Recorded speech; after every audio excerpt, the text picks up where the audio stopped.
Panginoon. Praise God. Praise God. Praise God. Alam niyo, meron pong nagsabi na ang mga tao daw ay maaring papasok sa bagyo o nasa gitna ng bagyo o kalalabas lang sa bagyo. Maaring ito ay physical na bagyo o ito ay literal o ito ay figurative o ito ay spiritual na bagyo. So mga kapatid, ang tanong, nasaan ka kaya ngayon? Ikaw ba yung kalalabas mo lang sa bagyo ng buhay? O nasa gitna ka ng bagyo ng buhay? Or papasok ka pa lang? Nawa, mga kapatid, sa umagang ito ay maunawaan po natin ang kahalagahan ng pananampalataya kung tayo po'y nasa gitna ng bagyo ng buhay. So, sa umagang ito, nawa ay maunawaan natin kung gaano kahalaga ang pananampalataya. Gaano ba kaimportante ang pananampalataya sa atin? Alam po ninyo, kapag tayo ay walang pananampalataya, huwag na lang tayong manalangin. Hindi ba? Kasi, what's the good, what's the purpose of praying to God if you do not have faith? Naunawaan po natin. That's why it's very important for us to have faith. Now, ayon po sa ating binasa, itong mga disipulo ng Panginoong Hesus ay nasa isang bangka. Yung bangka na yon, yung open boat, isang bangka na bukas. Ibig sabihin, kagaya niyan, walang takip, hindi yan ferry, kundi isang open boat ng pangingisda, ginagamit sa pangingisda. Nagkataon po na doon sa lugar, doon sa lake na kanilang pinuntahan, ito ay isang lake na bagyuhin. Madalas binabagyo itong lugar na ito. So nagkataon na nung panahon na sila ay nandoon, naglalayag, papunta doon sa kabilang dako, ay biglang bumagyo. Alam po niyo kung gaano kalakas yung bagyo. Ang sabi dito sa verse 37, "And a great windstorm arose, and the waves were breaking into the boat, so that the boat was already filling." So sa verse 37 po yan. So, ibig sabihin, hindi lang ito ordinaryong bagyo, kundi ito great windstorm. Parang sabihin natin na talaga signal number 3 na bagyo. So isipin nyo na lang, kung signal number 3 na bagyo yan, yan, ang sasakyan mo, isang bangka, ordinaryong bangka, siyempre sinisiklot-siklot ng dagat yan. Nakakatakot. Hindi po ba? So, ano nangyari? It was a great storm, not just an ordinary storm, and the disciples encountered the storm after a whole day of teaching by Jesus. So, tingnan po natin yung pagkakasunod-sunod ng pangyayari. Kung babasahin po natin sa nakalipas na mga talata o kapitulo, nagturo ang Panginoon, napakarami niyang itinuro, maghapon po siyang nagturo ng mga aral ng Panginoon, at pagkatapos po nun, sila ay nandoon, naglalayag po sa kabilang ibayo. So, yan ang ibig sabihin nito.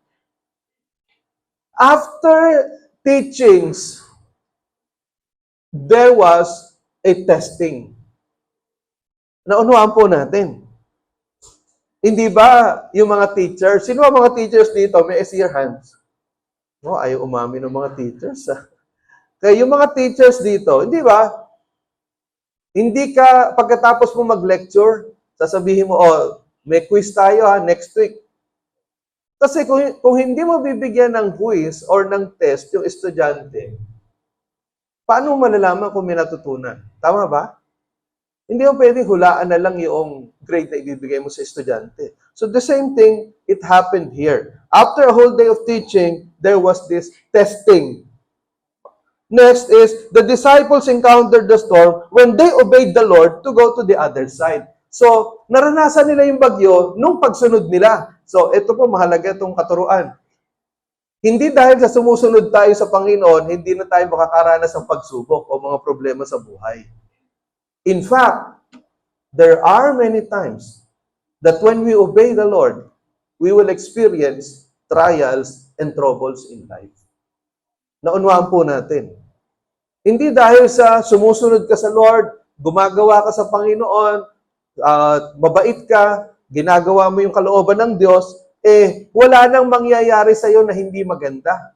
In fact, sa pagsunod natin sa Panginoon, may mga pagkakataon na makakaranas tayo ng matitinding mga trials. Okay. Now, in application, what is the purpose of storms in life? Okay. All believers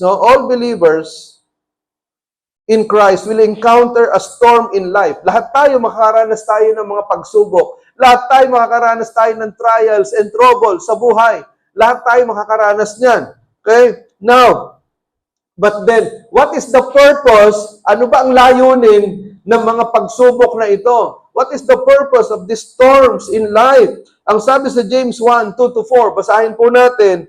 Ready, go. Dear brothers and sisters, when troubles come your way, consider it an opportunity for great joy.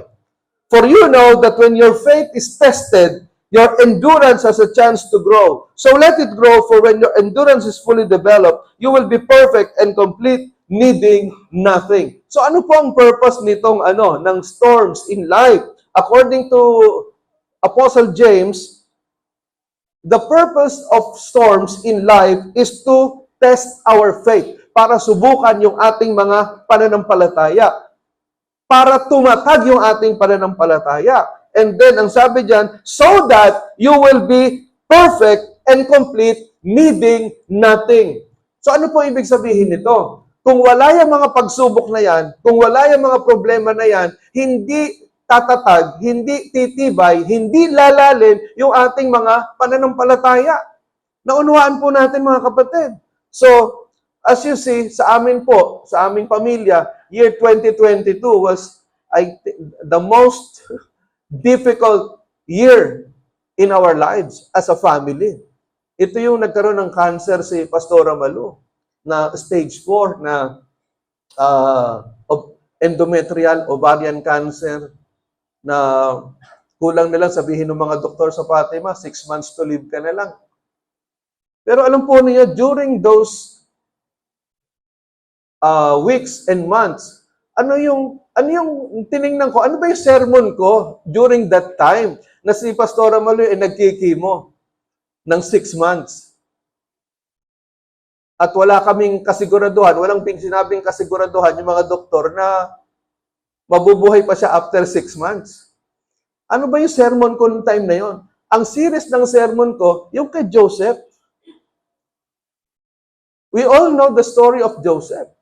Kung paano si Joseph ay for 13 years of his life, patong-patong na problema ang nangyari ng mga pagsubok. So, pero kung panonoorin nyo, yung mga sermon ko, yung series of sermons ko about Joseph sa Genesis, hindi nyo maiisip na ang bigat pala ng pinagdadaanan ni Pastor. Alam nyo, it's only by the grace of God na nagawa ko yun. In fact, pag pinapanood ko yung sermon ko regarding Joseph, sabi ko, salamat Panginoon, dahil kung hindi sa'yo, hindi ko maipipreach to mga to.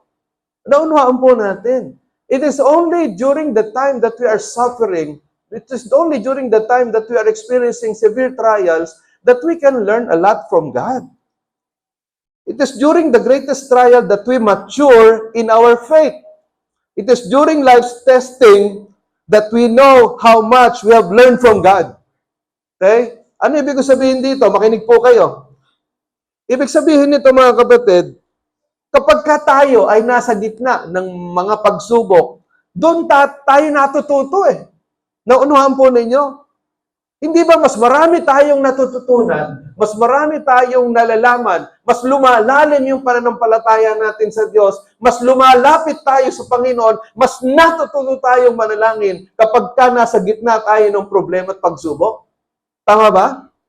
Itong problema doon sa iba, tandaan nyo ito yung maraming mga Kristiyano, kaya hindi natututo, kasi sa gitna ng pagsubok, lumalayo sa Diyos.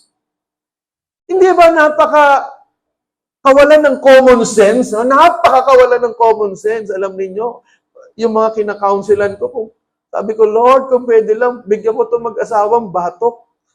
Kung pwede lang, bigyan ko ng mag-asawang sampal itong kinakausap ko na ito para matauhan. Ginawa ko na. Kasi, minsan nakakapikon eh. Sasabihin sa'yo, Pastor, sakala lang po ako, babalik sa church pagka okay na ako. Sabi ko, hindi ka magiging okay hanggat hindi ka bumabalik sa Lord. Hindi lalalim ang faith mo. Hanggat hindi mo nilalabanan yung problema na yan. Naunawaan po natin. Pangalawa, eto na. Hindi, binabagyo na nga sila. Ang ginawa nito mga disciples, ang sabi dito sa 38 to 40, basahin natin. 1, 2, 3. Jesus was in the stern, sleeping on a cushion. The disciples woke him and said to him, "Teacher, don't you care if we drown?" Then he got up, rebuked the wind, and said to the waves, "Quiet! Be still!" Then the wind died down, and it was completely calm. Verse 40, basahin natin. He said to his disciples, "Why are you so afraid? Do you still have no faith?"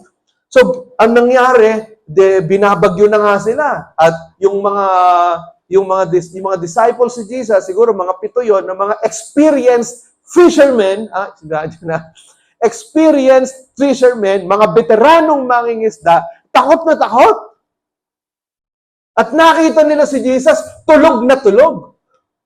Silang takot na takot, si Jesus, tulog na tulog. Naintindihan nyo? So, ang ganahan nila, ginising, niyugyog.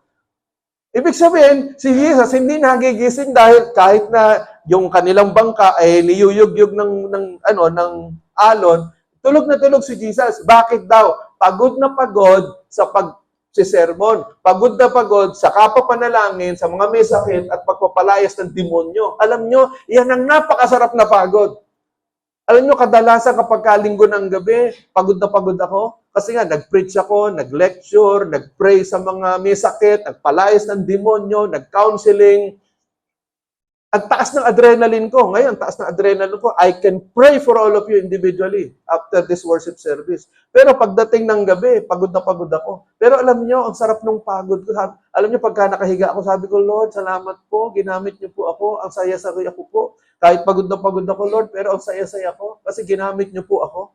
Alam niyo yan, ang pinakamasarap na pagod. Yung napagod ka dahil naglingkod ka sa Diyos. Hindi yung napagod ka dahil puro kabalbalan ang ginawa mo.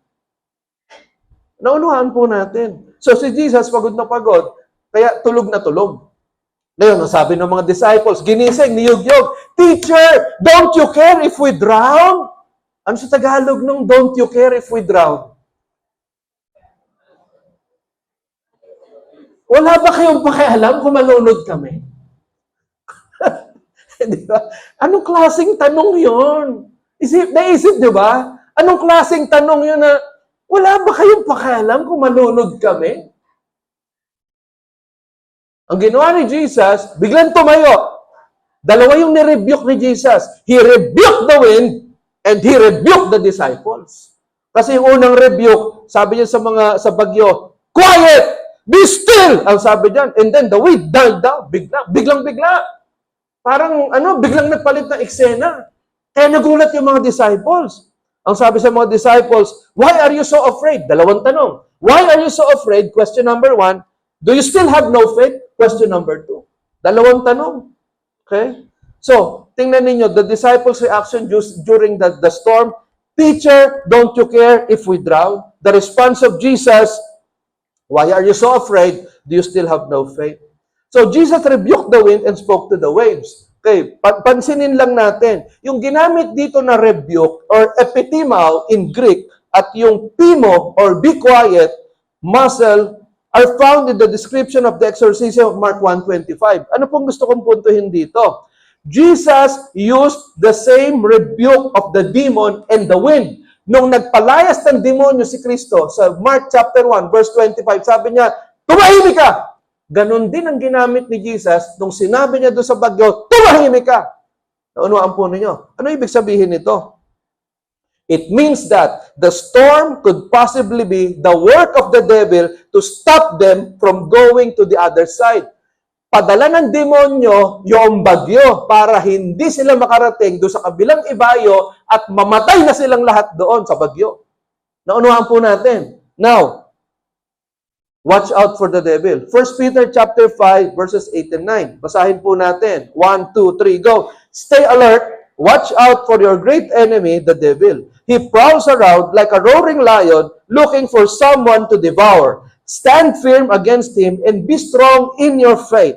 Remember that your Christian brothers and sisters all over the world are going through the same kind of suffering you are. So ano ibig sabihin nito? Stay alert. Sabihin ng alert, maging alerto kayo. Maging mapagmatsyag kayo. Okay? Dahil, ang sabi niyan, yung kalaban ninyo, ang inyong number one enemy, ang demonyo, ang sabi niyan, umaatungal yan, na parang leon, like a roaring lion, naghahanap ng masisila. Yan ang sabi ni Apostol Pedro.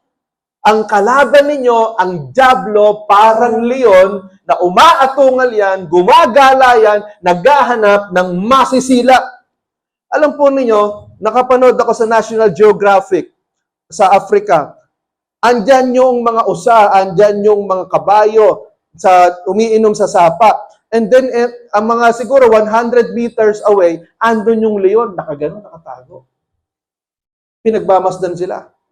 Alam nyo, according to that documentary, ang pinagmamasdan nung leon, yung pinakamahina, yung pinakababagal, yung parang may sakit. Naunawaan po ninyo? Yun ang dadaluhungin niya. Hindi niya hahabulin yung pinakamasigla. Siyempre, common sense. Alam nung leon, kapag hinabol niya yung pinakamasigla, baka sisipain lang siya ng mga kabayo. Ang hinahanap niya, yung pinakamahina, pinakamabagal, at yung parang may sakit. Naunawaan po natin. Ano ibig sabihin nito? Alam niyo, nabuksan yung isip ko dito eh. Ang demonyo, ang hinahanap niya, yung mga hindi nagbabasa ng Bible, yung mga pala-absent sa church, at yung mga hindi sumusunod sa utos ng Diyos. Yung mga hindi nag-undergo ng discipleship, mga hindi gumagawa ng divo, yung mga hindi nagsumasagot ng A to Z. Kasi yan, alam ng demonyo, mahina ang faith niyan. Umaattend nga ng church, kung hindi absent, late, naku, ang hihina ng faith niyan. Kaya alam ng demonyo kung sino yung mahihina, yun ang lalapain niya. Naunawaan po natin. Kaya ang sabi dito sa verse 9, tingnan niyo sabi ni Apostol Pedro, that's why stand firm! Magpakatatag kayo! Stand firm against the devil. Stand firm against him. Be strong in your faith. Bakit? Dahil sinasabi ni Apostol Pedro, kung hindi kayo magpapakatatag, kung hindi kayo magpapakatibay, lalapain kayo ng demonyo. And how can you be strong? How can you be firm? It is by reading, applying, meditating the Word of God. It is by obeying the commands of God. That is how you can be firm. That is how you can be strong against the devil. Remember, ang sabi dito ni Apostol Pedro, your Christian brothers and sisters all over the world are going through the same kind of suffering you are. Sinasabi ni Apostol Pedro, lahat ng mga kapatiran natin sa buong mundo, nakakaranas din ang nararanasan ninyo. Hindi nyo pwedeng sabihin na, special naman yung suffering ko. Ba't ako lang? Ba't sila wala? Yeah? Unfair naman, unfair. Ba't ako lang ang merong ganito? Alam niyo, minsan nag-iisip ako, Lord, ako lang ba nakakaranas ng ganitong problema? Yung ba mga pastor, meron ba mga problema kagaya ng naranasan ko? Baka ako lang. Pero inaalis ko sa isip ko yun. Dahil sabi dito, remember, your brothers and sisters all over the world are suffering the same kind of suffering you are. Naunahan po natin, hindi ka napaka-espesyal na ikaw lang ang nakakaranas niyan. Don't think too highly of yourself. Pare-pareho lang tayo nakakaranas ng pagsubok. Iba-iba nga lang. Naunahan po natin. Kaya ang sabi dito, magpakatatag kayo. Okay? Para hindi kayo lapain ng demonyo. So, balikan natin dito. Sabi nung mga disciples kay Jesus, ginigising, Lord, don't you care if we drown? Ang tanong, does God really care for me when I'm in trouble? Ang Diyos ba nagmamalasakit sa akin? Anong sagot dyan? 1 Peter chapter 5 verse 7, NLT version. Give all your worries and cares to God, for He cares about you.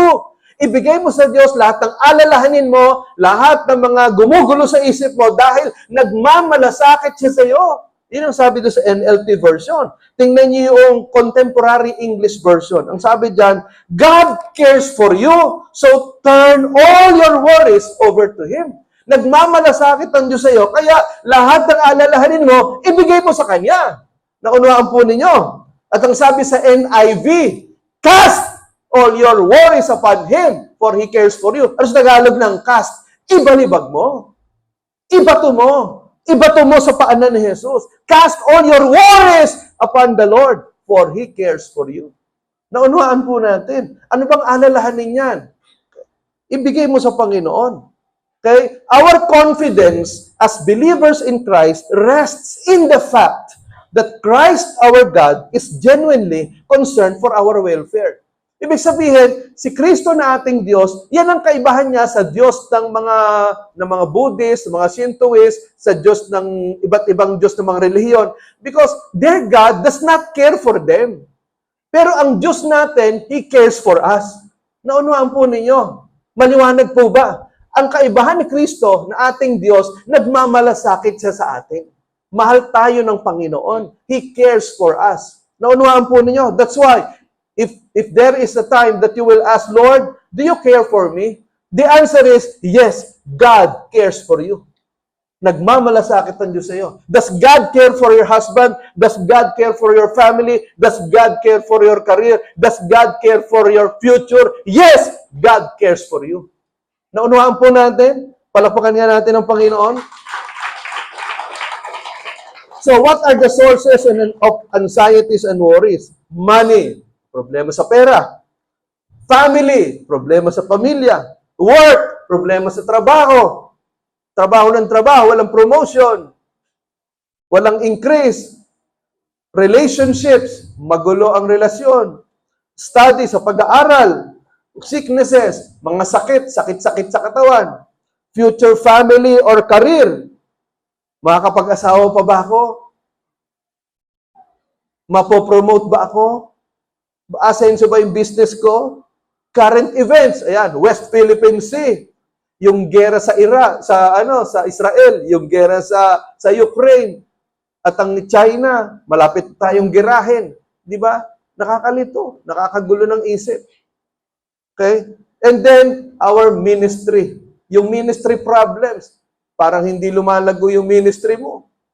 Parang walang nagmamalasakit sa iyo. Parang walang tumutulong sa iyo. Goals in life, yung mga goals mo sa buhay. And then, faith persecution. Nape-persecute ka because of your faith. Nape-persecute ka dahil sa pagsunod mo sa Panginoon. So, these are the sources of our anxieties and worries. But then, thank God for the trials and troubles because we grow through them and we discover our strength and capacity to overcome. Ano po ibig ko sabihin? Magpasalamat tayo dahil sa mga problemang ito, sa mga pagsubok na to, lumalago yung faith natin, umaangat ang faith natin, lumalalim ang faith natin, tumitibay ang ating pananampalataya sa gitna nito mga pagsubok at problema na ito. Tama ba? Okay? So, remember David and Goliath. Di ba si David? Balikan lang natin yung kwento. Hindi ba? Ang sabi ni Goliath, kung sino yung pinaka-mahusay sa inyo na sundalo, labanan ako. Di ba? Araw-araw, talagang halos minumura ni Goliath ang Diyos ng Israel. Hanggang sa narinig ni David, hinatira niya ng pagkain yung mga kawiya niya. Narinig niya na itong si Goliath, itong higante na to, tinutuya ang Diyos ng Israel. Ang sabi niya, ako ang lalaban. Si David, ilang taon lang siya noon. Siguro sabihin natin, mga 20 years old si David. Tapos, siguro ang height niya nung time na yun, baka mga 5'7", 5'8 pa lang. Pero what happened? Anong nangyari? Nung si David, hinarap niya si Goliath, doon niya napatunayan yung kapangyarihan ng Diyos. Na-realize niya kung gaano kahalaga yung pananampalataya sa Diyos. David experienced the power of God to defeat Goliath. Naunawaan po natin, kung hindi nalabanan ni David si Goliath, malalaman ba niya kung ano yung kanyang kapasidad? Naunawaan po natin, kaya nga, one of the most loved stories in the Bible is the story of David and Goliath. Kagaya din naman natin. Kung hindi natin lalabanan yung mga problema na yan, kung hindi natin sasagupain yung mga problema na yan, paano natin malalaman yung kapasidad na ibinigay sa atin ng Diyos? And then si Gideon, saka yung kanyang 300. Gideon and 300. So, si Gideon, the 300 soldiers against 135,000 enemy soldiers. Pero naranasan ni Gideon at ng kanyang 300 ang kapangyarihan ng Diyos. So, when we start trusting God, fear subsides. But when we stop trusting God, faith sinks and dies. Ano ibig sabihin nito? Kapag tayo ay nagtiwala sa Panginoon, yung takot nawawala. Pero kapag tayo tumigil magtiwala sa Panginoon, yung pananampalataya nawawala. Naunawaan po natin. It's either you feed your fear or you feed your faith. Ang tanong, ano yung pinapakain mo? Pinapakain mo ba yung fear o pinapakain mo yung faith? How do you feed your fear? Kapag ka lagi mo iniisip ng problema na naman. Almusal mo, problema. Merienda, problema. Tanghalian, problema. Afternoon snack, problema. Hapunan, problema. Midnight snack, problema. Naku talaga, mamamatay ka na sa problema, sa takot. Pero kapag ka, halimbawa, sa umaga pa lang paggising mo, Lord, salamat po, alam ko, you have a purpose for my life, kaya ako nagising. And then kakanta ka ng how great thou art. Hindi ba? Unti-unti umaangat yung faith mo. And then makikinig ka ng music. And then nagbabasa ka ng Bible. Minimeditate mo yung Word of God. And then nanonood ka ng sermon ng pinakagwapong pastor. Inaalmusal mo yung Zoe. Hindi ba tatatag yung faith mo? Naunahan po ninyo, bakit? Nakafocus ka sa Panginoon eh. Nawawalan ng kapangyarihan yung problema. Andyan pa rin yung problema, andyan pa rin ha. Hindi tayo mga positive thinking na haharap ka sa salamin, wala akong problema. Hindi. Andyan pa rin yung problema, pero yung power ng problem, nawawala. Naunawaan natin mga kapatid. Okay? So, praise God. Hallelujah. Palakpakan nga natin ng Panginoon. In our human weakness, we want to run from our problems. While God wants us to use those problems for our own good, the very fact that you are going through a difficult time may be the greatest indication that God is at work in your life. Ang ganda nito ha. Basahin nga natin ulit. Basahin ng mga may problema. 1, 2, 3, go. In our human weakness, we want to run from our problems. While God wants us to use those problems for our own good. The very fact that you are going through a difficult time may be the greatest indication that God is at work in your life. Pakitagalog nga. Ano ibig sabihin nito? Sa ating kahinaan, ang gusto natin, takbuhan yung problema. Pero ang gusto ng Diyos, labanan mo yung problema mo. Gamitin ng Diyos yung problema mo para sa iyong ikabubuti. Tandaan natin, sabi dito, yung katotohanan na ikaw ay nasa ilalim ng mabigat na mga pagsubok, maaring ito ay kumikilos ang Diyos sa iyo sa buhay mo. Naunawaan po natin. Yung sa panahon na ikaw ay nasa matinding pagsubok, ito yung panahon na ang Diyos ay nasa matinding pagkilos sa buhay mo. Naunawaan natin. Okay. Sometimes, the real learning comes when everything goes wrong. That's when God usually gets our attention. Ang ganda nito. Basahin nga lahat na may problema. 1, 2, 3, go. Sometimes, the real learning comes when everything goes wrong. That's when God usually gets our attention. So, hindi ba tama? Tagalogin nga natin. Minsan, yung tunay na pag-aaral o katuruan ay nakukuha natin kapag lahat na nakapaligid sa atin parang mali na yata. Parang puro problema. Ibig sabihin dyan, that is the time, ito yung panahon na kinukuha ng Diyos yung attention mo. Naunawaan po natin. Pakinggan niyo po yung sasabihin ko ha. Listen to this. Are you listening? Maraming mga tao, kasama na yung mga anak ng Diyos, marami natitigas sa mga ulo. Kasama na yung katabi mo. Sabi mo, huwag ka kasi matigas ulo. Sabi mo, tigas kasi ng ulo mo. Ito ha. Dahil nga matitigas ang ulo ng mga anak ng Diyos, gumagawa ang Diyos ng paraan dahil mabait ang Diyos, mabuti ang Diyos, mahal tayo ng Diyos, ayaw ng Diyos na manatili tayo sa katigasan ng ulo na wawasak sa buhay natin. Naunahan po ninyo? Because if God will leave us on our own, we will live a self-destructive lifestyle. Kaya dahil mahal tayo ng Diyos, bibigyan niya tayo ng mga problema para yung atensyon natin matuon sa Kanya. Kukunin ng Diyos yung atensyon natin sa pamamagitan ng mga problema. Naunahan po ninyo?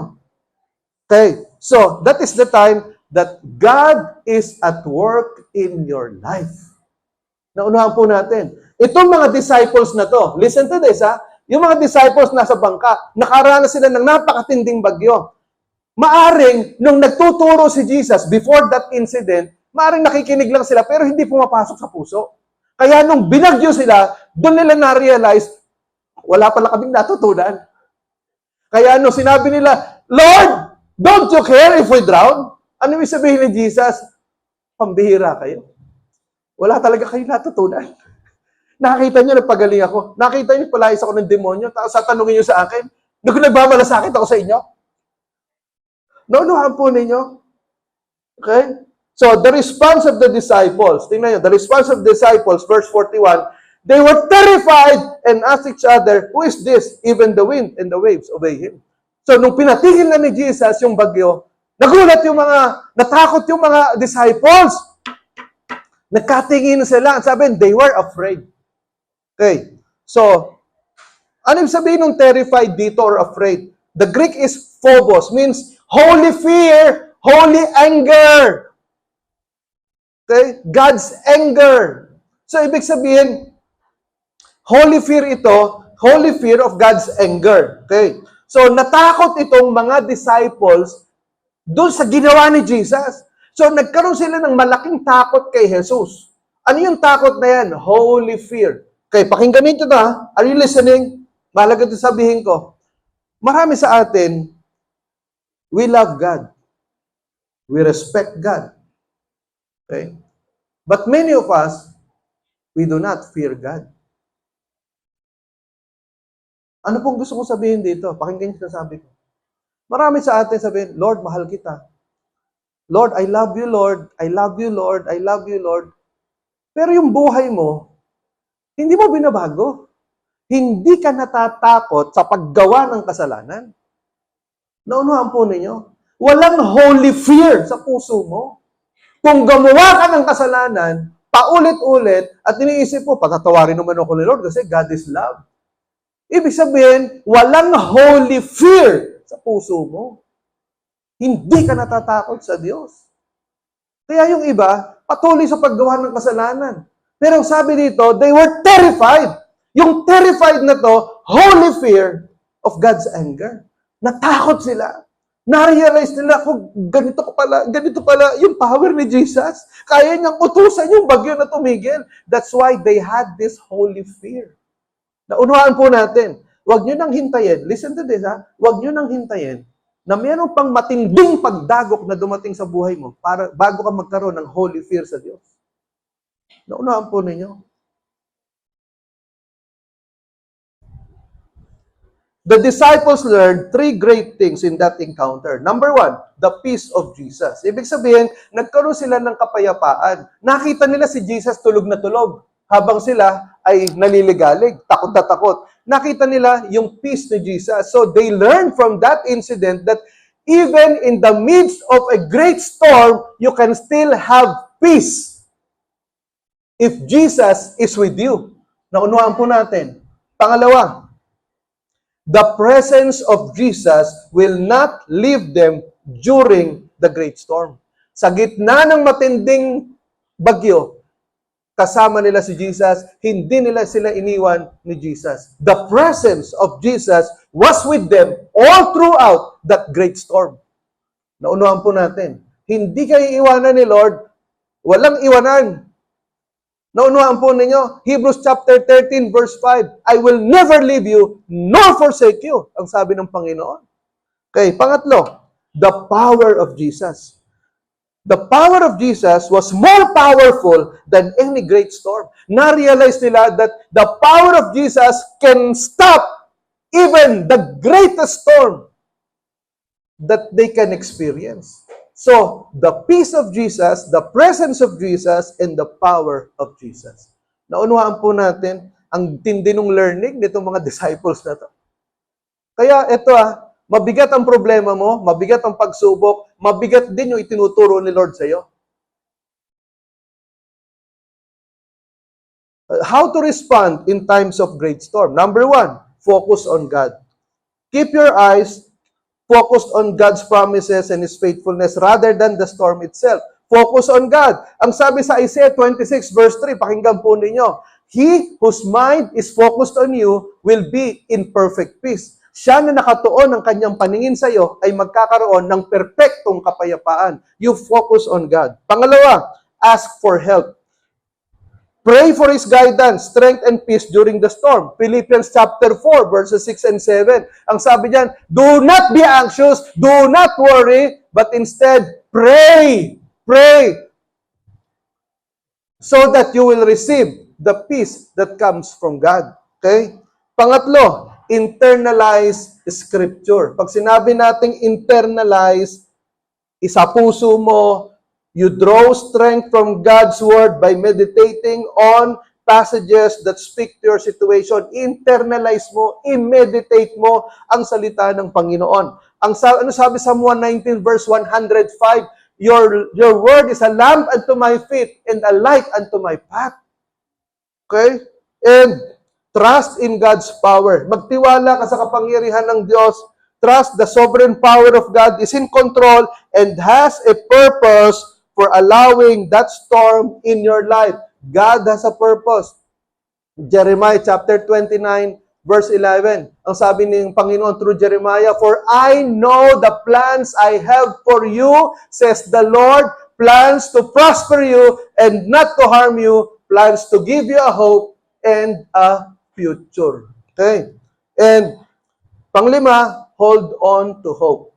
Ibig sabihin yan, cling to the hope that God will bring you through the storm and believe that all things together for good of those who love God and who are called according to His purpose. Romans 8:28, lahat ng bagay nagkakalakip-lakip para sa ikabubuti ng lahat na nagmamahal sa Kanya at tinawag ayon sa Kanyang layunin. So, how to respond in times of great storm? Focus on God, ask for help, internalize Scripture, trust in God's power, hold on to hope. Okay? Have faith in God. So, my challenge is the importance of faith. Alam niyo maganda to, sa Hebrews 11:11, tandaan niyo, Sarah became a hero of faith. Ang sabi sa verse 11, basahin natin. 1, 2, 3. By faith, even Sarah herself, when she was barren, received power to conceive offspring, even though she was past the age, since she considered that the one who promised was faithful. Ano ibig sabihin nun? By faith, sa pamamagitan ng pananampalataya, si Sarah, ang sabi niya, kahit siya ay baog, naranasan niya yung kapangyarihan ng mga anak, kahit siya ay lampas na sa panahon ng panganganak. Ilang taon na ba si Sarah nung nanganak siya kay Isaac? 91. 91. Naunawaan po ninyo. May nabalitaan na ba kayo 91 ng anak? Si Sarah lang yun. Ano ibig sabihin nito? She considered that the one who promised was faithful. Na siya na nangako na siya'y magkakaanak ay tapat. Kaya kung sino man sa atin dito, may prayer request ka, pero parang, ang tagal. Tandaan mo to, kapag ang Diyos ang nangako, hindi baling matagal, ang mahalaga, darating yan sa takdang panahon. Amen? Kagaya ni Sarah, be strong, have faith in God, like Sarah. Nung pinangakuan ng Diyos, si Abraham, magkakaroon ka ng anak, you will be the father of many nations. Ilang taon si Abraham? 75. Si Sarah, 65. Ilang taon nung pinanganak si Isaac ni Abraham? 101. Si Sarah, 91. Ilang taon nang lumipas? More than 25 years. For 26 years, naghintay si Abraham, kahit sabi doon, kahit na mga patay na, halos yung mga patay na yung kanilang mga katawan, tuyo na yung kanilang mga similya, pero naniwala pa rin sila na magkakaanak sila dahil tapat ang Diyos na nangako sa kanila. Amen? Palakpakan nga natin ang Diyos. Hallelujah. And lastly, Matthew 21 verses 21 to 22. If you believe, you will receive. Ang ganda nito. Basahin natin. Jesus answered them, I assure you, if you have faith and do not doubt, if you tell this mountain, be lifted up and thrown into the sea, it will be done. And if you believe, you will receive whatever you ask for in prayer. Grabe, ang tindi nito. Ang sabi ni Jesus, sinisigurado ko sa inyo, I assure you, kung meron kayong pananampalataya at hindi kayo magdududa, pwede niyong sabihin sa bundok na ito, lumipat ka, umalis ka dyan! At mangyayari yan. Mga kapatid, hindi ito literal na bundok, ha? Hindi pwede sabihin sa Sierra Madre, pumunta tayo sa Sierra Madre, utusan natin na pumunta sa China Sea. Yung sabihin nung ano dito, nung mountain of problems, mountain of trials. Okay? Ang sabi niyan, lumipat ka, umalis ka! At ang sabi ito, mangyayari ito. Ang ganda ng verse 22. If you believe, you will receive whatever you ask for in prayer. Ang gandang pangako, di ba? Ano mang hilingin natin, kung ito'y kalooban ng Diyos, tatanggapin natin sa takdang panahon. Mahalaga yung manampalataya, mga kapatid. Without faith, Hebrews 11 verse 6, without faith, it is impossible to please the Lord. Kung walang pananampalataya, hindi nyo mabibigyan ng kaluguran ang Panginoon. Hebreo 11, talatang 6. You want to give joy to the heart of God? Gusto mong pasayahin ng Panginoon? Hebreo 11:6, manampalataya ka sa Panginoon. And you will make the heart of God so glad, because without faith, no one can please the Lord. Only by faith that we can experience the prosperity, success, and victory over all our trials and troubles in life. Have faith in God. Let us pray. Hallelujah. O Panginoon, nakikita niyo po, Lord, sa umagang ito, mga anak mo, Lord, meron po mga pinagdaraanan ng mga problema at mga pagsubok. Dalangin ko po, Panginoon, Lord God, in the name of Jesus, I pray, O God, in Jesus' name. I pray, Lord, anybody here na meron pong mga problema, mga pagsubok na pinagdadaanan, bigyan niyo po, Panginoon, ng kapangyarihan. Bigyan niyo, Panginoon, Lord, ng kagalakan, ng puso. Bigyan niyo, Panginoon, Lord, ng faith in Jesus' name. Mga kapatid, alam ko merong isa, dalawa o tatlong tao dito na ang feeling mo, pakiramdam mo, this message is for you. Na para bang itinaon itong mensaheng ito para sa iyo.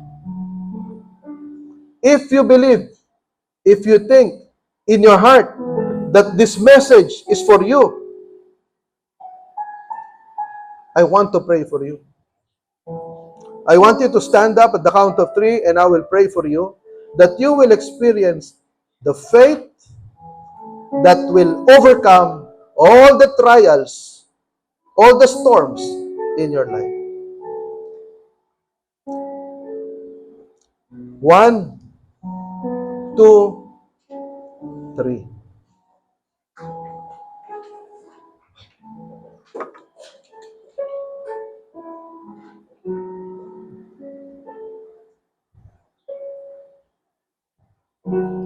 Hallelujah. O Panginoon, Lord, nakikita niyo po itong mga babae at lalaki, bata at matanda na nakatayo sa iyong harapan.